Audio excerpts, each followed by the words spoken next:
पाचवीचा एक नवीन घटक आपण सुरू करणार आहोत. विषय आहे गणित. आता मला सांगा की तुम्ही रोज जेवता? काय जेवता? काय काय जेवता? पोळी भाजी. अच्छा, पोळी भाजी वरण सगळं जेवता ना? हा, आता त्यातली पोळी कोणत्या आकाराची असते? गोल आकाराची. पहिली तुम्ही गोल आकाराची पोळी. अच्छा, मग आता ती गोल एक पोळी कशी आहे? पूर्ण पोळी आहे. पण समजा तुमचं जेवण होत आलं आणि तुम्हाला मी त्याचे दोन तुकडे केले, बरोबर? किती भाग झाले त्याचे? दोन भाग झाले, बरोबर? मग तुम्ही त्या त्या भागाला काय म्हणता? अर्धा. आणि अर्धी पोळी म्हणता आणि दुसऱ्या भागाला अर्धी पोळी म्हणता. केव्हा म्हणतो आपण अर्धा? जेव्हा त्याचे किती भाग करतो? दोन भाग करतो, बरोबर? आता मी त्या पोळीचे 4 भाग केले. किती भाग केले? 4. आणि तुम्हाला पाहिजे त्याच्यातला एकच भाग. त्याला काय म्हणता रे तुम्ही? आईला काय म्हणतात? मला कोणती पोळी दे? चतकोर पोळी दे. त्यालाच काय म्हणतात? पाव म्हणतात. काय म्हणतात? पाव. मग पाव म्हणजे मी पोळीचे किती भाग केले? 4 भाग केले. मग त्याच्यातला किती भाग घेतला तुम्ही? 1. आणि या 1 किती भागातून घेतला? 4 भागातून.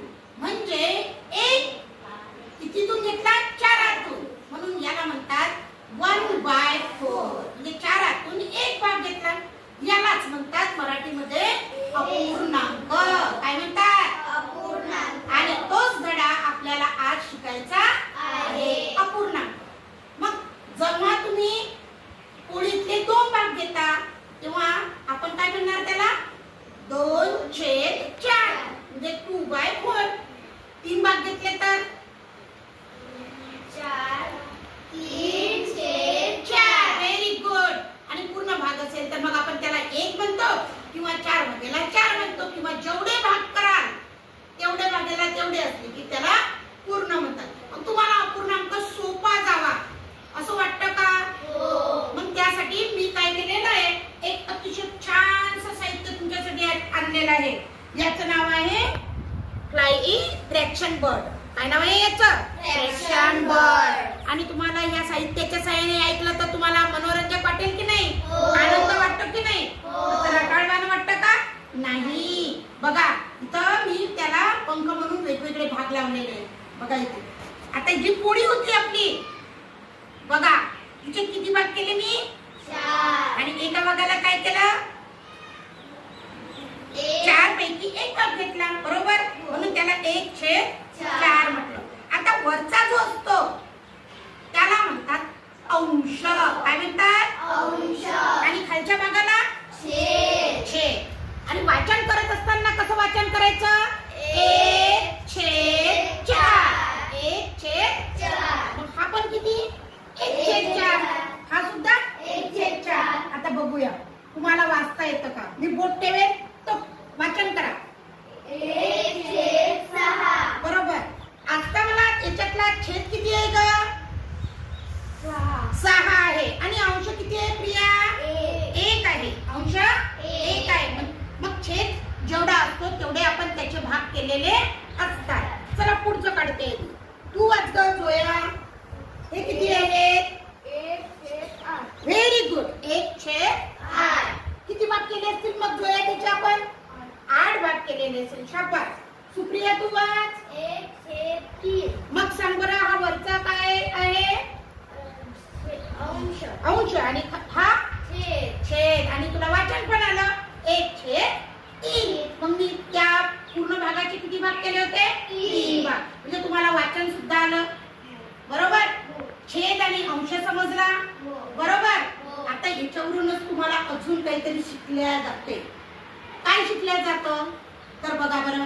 समजा आता आपण इथे जे होतं, इथे आता मी काही भाग काढलेले आहेत परंतु मी लिहिलेलं नाही. मग का लिहिलं नसेल? का लिहिलं नसेल मी? तुमची त्याच्यातून आपल्याला काय द्यायचे? परीक्षा द्यायची. हे भाग तुम्हाला मोजायचे आणि प्रत्येक भागाला नाव द्यायचंय. लक्षात आलं? चला हे पण बघा. हे भाग मोजायचे आणि त्याच्यानुसार आपण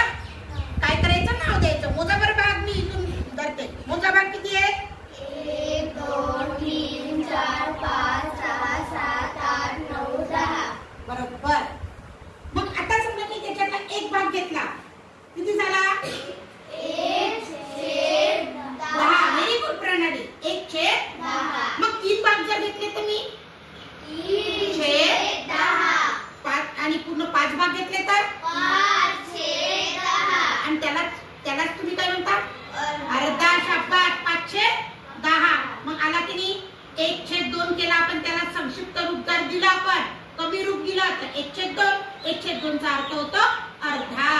मग इथे तुम्ही काय केलं रे? आपोआपच तुम्ही काय केली? बेरीज. कारण तुम्ही 1 2 3 4 5 भाग मोजले आणि मग 5/10 केले. म्हणजे बेरीज सुद्धा 10 झाल्यानंतर 1 2 3 भाग मी प्रियाला दिले. आता माझ्याकडे किती भाग उरले? बोला लवकर पटकन. पटकन पटकन मोजा. नाही ते 5/10. 5 नाही 5/10. म्हणजेच आपण इथं काय केली? वजाबाकी केली. काय केली? वजाबाकी. म्हणजेच या साध्या एका साहित्याच्या साह्याने आपण काय काय शिकलो माहितीये का? आपण शिकलो अंश कशाला म्हणतात, छेद कशाला म्हणतात, त्याचं वाचन, त्याच्यानंतर किती भाग झाले ते आपण मोजले, बेरीज केली आणि वजाबाकी सुद्धा केलेली आहे. असं हे फ्रॅक्शन वर्ड. आवडलं का तुम्हाला? अपूर्णांकासाठी हे दुसरं एक काय तयार केलेलं आहे? साहित्य तयार केलेलं आहे. बघा आता इथे या ठिकाणी किती भाग झालेले बघा बरं. हा आहे. आता इथे आकृत्या दाखवलेल्या आहे आणि आकृत्यांच्या खाली त्याचं नाव आपल्याला लिहायचं आहे आणि मी तुमच्यासाठी नाव तयार करून इथे ठेवलेलं आहे. तर बघूया आपण कोणती आकृती कुठे जोडते. चला बघा. किती भाग केले? 4 भाग केले. म्हणून याला काय लिहिलं? एक भाग रंगवला म्हणून याला 1/4 असं लिहिलेलं आहे. म्हणजे 4 भागापैकी एक भाग. आता या ठिकाणी 9 भागापैकी एक भाग. म्हणून पटपट भाग किती आहेत? हा किती झाला? 1/6. हा किती भाग झाले? पटापट मोजा.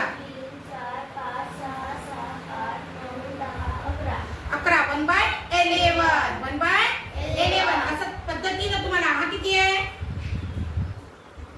बघा 1/6 आणि हा 1/5.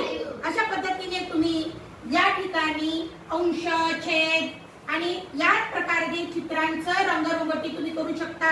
यात तुम्ही 2/6 पण दाखवू शकता. यामध्ये तुम्ही 3/5 पण दाखवू शकता.